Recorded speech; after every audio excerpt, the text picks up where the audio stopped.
Buenas tardes a todos, soy Javier Peñapoza, vuestro profesor del ámbito científico-tecnológico de grado ESO de nivel 2 y vengo a presentaros la quinta clase virtual de este curso académico 2015-2016 de la primera evaluación. En esta clase veremos el tema 3 del bloque temático 1 de la asignatura de tecnología, el conocimiento de herramientas informáticas, los temas 1 y 2 del bloque temático 2 de la asignatura de tecnología, sucesiones numéricas y expresiones algebraicas. Y por último veremos el tema 4 del bloque temático 2 de ciencias naturales, el aparato respiratorio, circulatorio y excretor. Bueno, para llevar a cabo esta clase virtual vamos a utilizar una presentación PowerPoint donde iremos indicando cuáles son los puntos más importantes de cada uno de estos temas. Empezamos por la asignatura de tecnología, donde veremos el tema 3, conocimiento de herramientas informáticas del bloque temático 1. Empezamos viendo lo que es el sistema operativo, que consiste en el software instalado en un ordenador para obtener un formato prediseñado.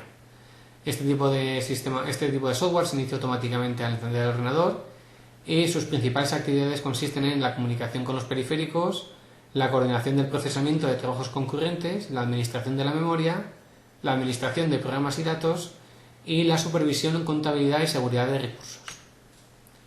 También en este tema 3 estudiaron los programas de diseño asistido por la computador, también conocidos como CAD, que consisten en un conjunto de aplicaciones informáticas que permiten a un diseñador determinar el producto a fabricar.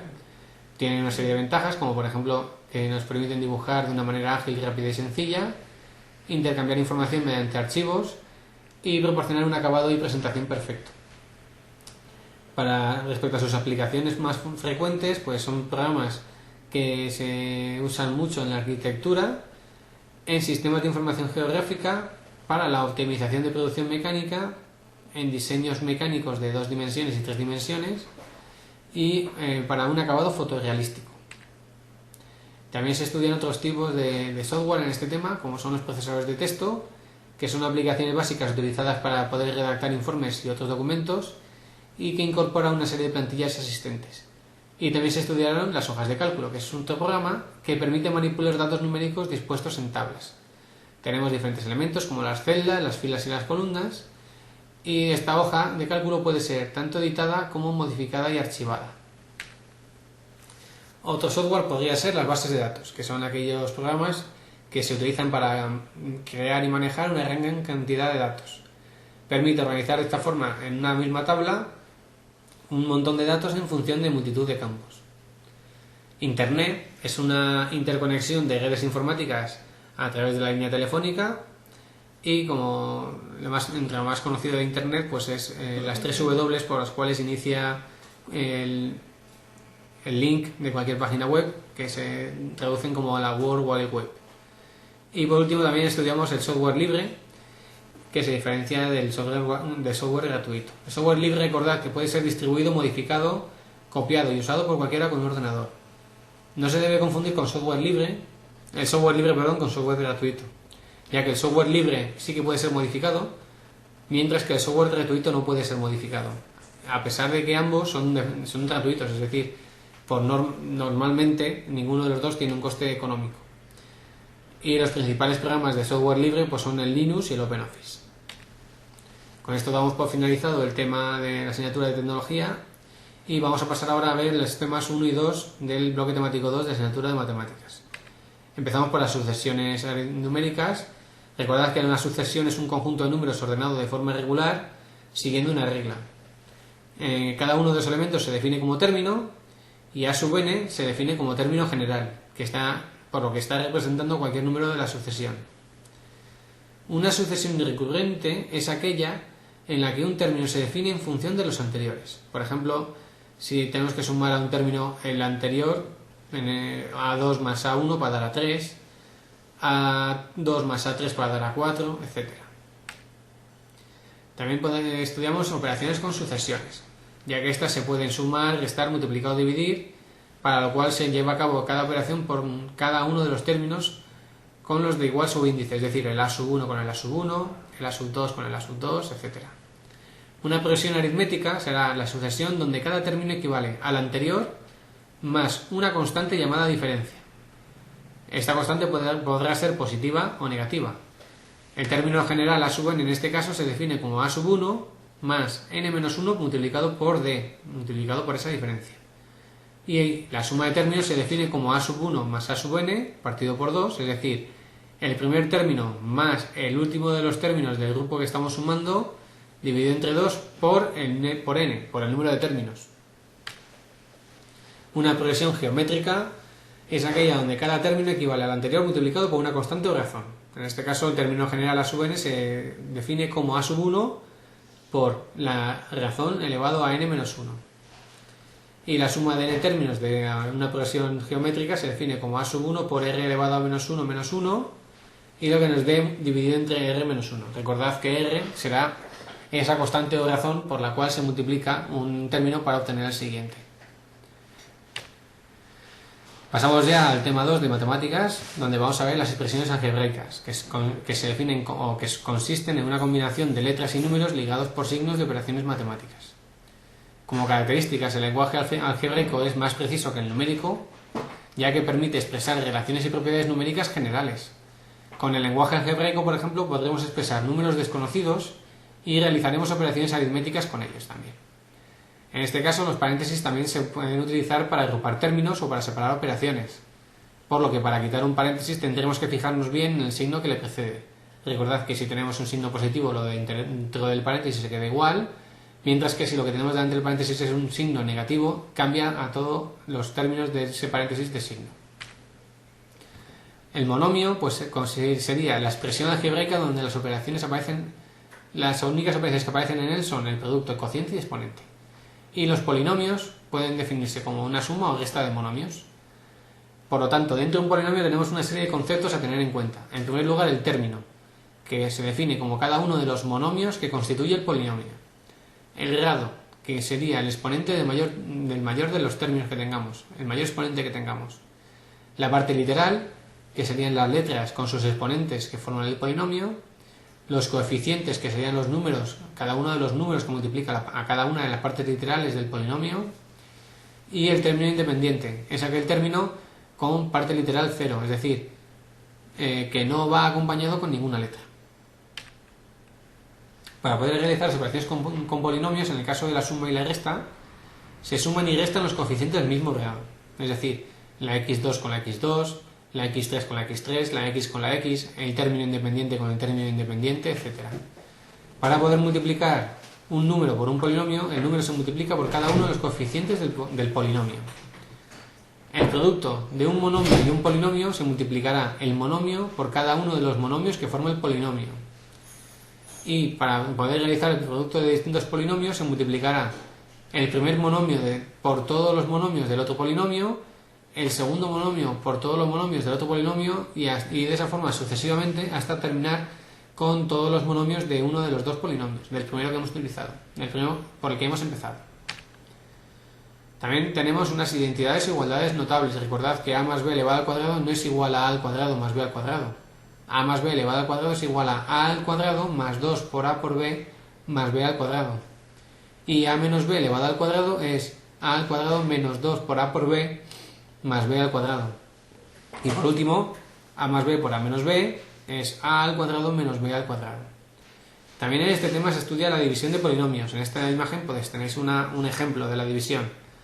Para llevarla a cabo se puede realizar de dos formas. Una sería la forma tradicional, que es la que aparece aquí en pantalla, para lo cual tendremos que ir dividiendo cada uno de los monomios del polinomio del dividendo, este sería el polinomio del dividendo. Tendríamos que ir dividiendo cada uno de los monomios entre el divisor. Os explico los primeros pasos a realizar. En primer lugar dividiríamos x5 entre x2. Si dividimos x5 entre x2, estamos dividiendo dos potencias de la misma base. La base sería la x, entonces el resultado de dividir dos potencias de la misma base sería la base x y como exponente la diferencia entre los dos exponentes. 5 menos 2, 3. Una vez que hayamos obtenido el 3, x3, lo que hacemos en el cociente es multiplicarlo por el divisor. x3 por x2 más 1 nos daría x5 más x3. Cuando lo pongamos debajo del dividendo, el siguiente paso sería restar al dividendo lo que hemos obtenido ahora de multiplicar el cociente por el divisor. ¿Vale? Entonces sería menos x5 y menos x3, porque vamos a restar al divisor eso. Si restamos x5 menos x3 al divisor, pues lo que nos da es x5 menos x5 nada, una 0, ponemos una raya, y luego tendríamos 4x4, que es lo que teníamos antes, y menos x3, que es lo que hemos calculado ahora. Siguiente paso es que va a dividir 4x4 entre x2, y el resultado nos da 4x2. Multiplicaremos ese 4x2 por el divisor, x2 más 1, y obtendríamos 4x4 más 4x2. Si se lo restamos a lo que nos queda en la división, el 4x4 menos 4x4 se va, 0, y el 3x2 menos 4x2 nos queda menos x2. Y de esa forma, de forma progresiva, podremos ir calculando cada uno de los términos del cociente hasta llegar a un momento en el que tenemos luego también el resto. En este caso, menos 5x menos 7. Lo denominamos resto porque menos 5x ya no se puede dividir entre x2, ya que el exponente del divisor es mayor que el 5x. El divisor es grado 2 y 5x tiene grado 1. Otra forma de dividir polinomios mucho más sencilla es la que presentamos en pantalla y es aquel llamado método de Ruffini. Para llevarlo a cabo, lo único que tendremos que hacer será poner en una primera línea todos los coeficientes. En esta línea ponemos todos los coeficientes del dividendo de este polinomio. En el caso de que tengamos un término sin grado, por ejemplo el x2, no tenemos término x2, hay que poner un 0, como aparece aquí. Ponemos un 0. Y luego, después de haber puesto todos los coeficientes aquí, pondremos aquí la parte independiente del divisor, que sería x menos 2. La parte independiente es el menos 2, pero cambiada de signo. Por lo tanto, pondremos 2. ¿Cómo se procede? Se baja el primer término, el 3. Se multiplica por el término independiente cambiado de signo, 2. 3 por 2, 6, y se pone debajo del siguiente. Y se suma con el término de arriba, menos 8 más 6, menos 2. Y se vuelve a multiplicar otra vez por el término independiente cambiado de signo, menos 2 por 2, menos 4, y se pone al lado. Y se procede a sumar, más 3 menos 4, menos 1. Se multiplica por el término independiente, 2 por menos 1, menos 2, más 2, 0. 2 por 0, 0, más 0, 0. 2 por 0, 0 otra vez. Y estamos aquí. 0 más 9, 9. 2 por 9, 18. 18 más 2, 20. Y una vez que hemos obtenido todos estos números, o coeficientes, el último que obtengamos es el que se denomina resto. Y en el resto de coeficientes nos daría el cociente. Empezando, el 3 sería el primer coeficiente del término, un grado menos que el del divisor. Si en el divisor tenemos x6, el cociente será el 3 por x5. Y a continuación iremos bajando de grado de 1, x5, x4, x3, x2 es 0, x es 0 y el siguiente sería el 9. También estudiamos en este tema pues tanto el teorema del resto como las raíces de un polinomio. El resto de la división de un polinomio entre un monomio de la forma x menos a será el valor de dicho polinomio para x igual a a. Y las raíces de un polinomio pues son aquellos números que al sustituir la variable x, y o z anulan el polinomio dando como resultado 0. Se suele buscar a partir del término independiente y sus divisores. Para poder transformar las expresiones algebraicas vimos tres formas en el tema, dos. El primero de ellos sería sacar factor común, cuando todos los monomios son múltiplos del mismo monomio. Es decir, si tenemos ax más bx igual a, podemos sacar factor común x, porque se repiten los dos términos. Entonces podríamos decir que ax más bx es igual a x por a más b. Podemos aplicar las igualdades también notables, que pueden ser útiles para poder simplificar expresiones. Si tenemos a al cuadrado más 2 por a por b más b al cuadrado, eso se puede simplificar como a más b elevado al cuadrado. Y esto a su vez como a más b por a más b. También se puede utilizar la regla de Ruffini para hallar los divisores de un polinomio con coeficientes enteros. Se hace a partir de los divisores del término independiente y se empieza por los números más pequeños hasta que obtengamos el resto cero. Con esto damos por finalizada la asignatura de matemáticas y vamos a ver por último el tema 4 del bloque temático 2 de la asignatura de ciencias de la naturaleza, que consiste en estudiar los aparatos respiratorios, circulatorio y excretor. El aparato respiratorio, cuya función principal es llevar el oxígeno a los pulmones el cual es imprescindible para poder vivir, ya que las células necesitan ese oxígeno para realizar sus funciones y a cambio producen CO2 que necesitan eliminar. Este aparato respiratorio está íntimamente relacionado con el sistema circulatorio.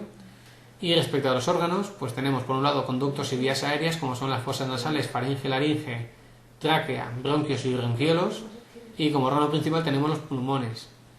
Tienen también estos órganos tienen la pleura, que sería una capa muy fina que recubre cada pulmón y le da un aspecto liso y brillante, y unos alveolos, que sería la terminación de los bronquiolos, donde se realiza intercambio gaseoso de oxígeno por dióxido de carbono al inspirar y de dióxido de carbono por oxígeno, o sea, de dióxido de carbono al expirar.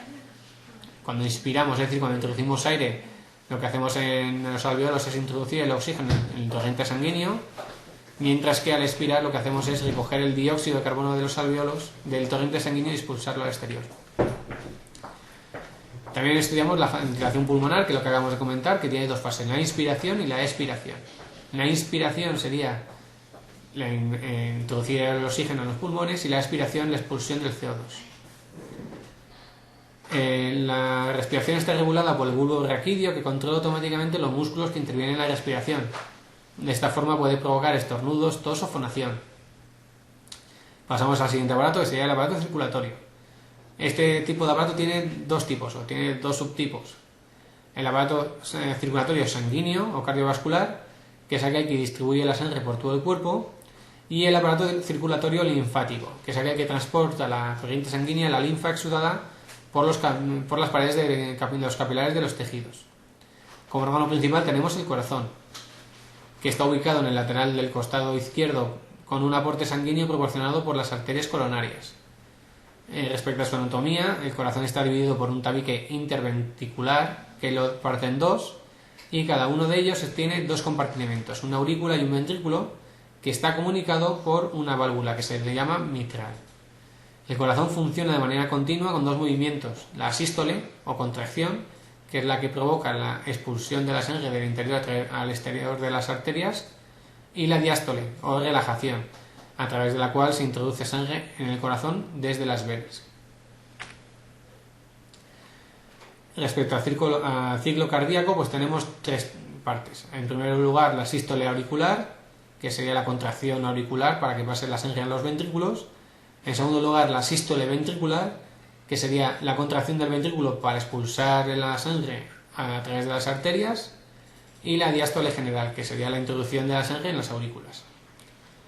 Respecto a vasos sanguíneos tenemos varios tipos. Por un lado tenemos las arterias y arteriolas, que llevan sangre oxigenada del corazón a los tejidos. Las venas y las vénulas serían las que transportan la sangre venosa de los tejidos al corazón, y los capilares que conectan las arteriolas con las vénulas. Respecto al sistema de circulación tenemos dos tipos. El primero de ellos sería el sistema menor o pulmonar, que es el que permite el intercambio de dióxido de carbono y del oxígeno, porque pone en contacto el corazón con los pulmones, y el sistema de circulación mayor sistémica, que es aquel que se encarga de transportar la sangre oxigenada a la mayor parte de las células del cuerpo y a su vez recoger también todo el dióxido de carbono que éstas producen y llevarlo hasta el corazón. Respecto al sistema linfático, pues como hemos comentado anteriormente, se encarga de transportar la linfa, un líquido semejante al plasma pero con menor cantidad de proteína. Los ganglios linfáticos son agrupaciones redondeadas de células situadas a lo largo de los vasos linfáticos, y los más conocidos, pues uno de ellos se encuentra en la zona cervical, alrededor del cuello, otro en la zona axilar, que lo protegen las extremidades superiores, y otro en la zona inguinal, que lo protegen las extremidades inferiores. Y sus funciones, pues entre otras, retorno de líquido y sustancias útiles, el transporte de la sangre de las grasas, el transporte de los linfocitos y la destrucción de gérmenes. Por último vamos a ver el aparato excretor, que lo forman los riñones y las vías urinarias, los riñones como órgano principal y las vías urinarias como los uréteres, la vejiga y la uretra. Su función consiste en expulsar los productos de desecho que son nocivos para el organismo y las sustancias que existan en un exceso dentro del mismo. Bueno, pues con esto damos por finalizada esta quinta clase virtual del curso académico 2015-2016 de esta primera evaluación. Espero que os haya sido útil para poder determinar cuáles son los puntos más importantes de los temas tratados, y recordad que si tenéis cualquier duda pues podéis poneros en contacto conmigo para resolverla, o bien escribiendo un email a través del campus virtual, o poniéndose en contacto conmigo a través del teléfono en las horas de tutoría concertadas. Bueno, pues un saludo, mucho ánimo en el estudio y nos vemos por aquí la semana que viene. Hasta luego.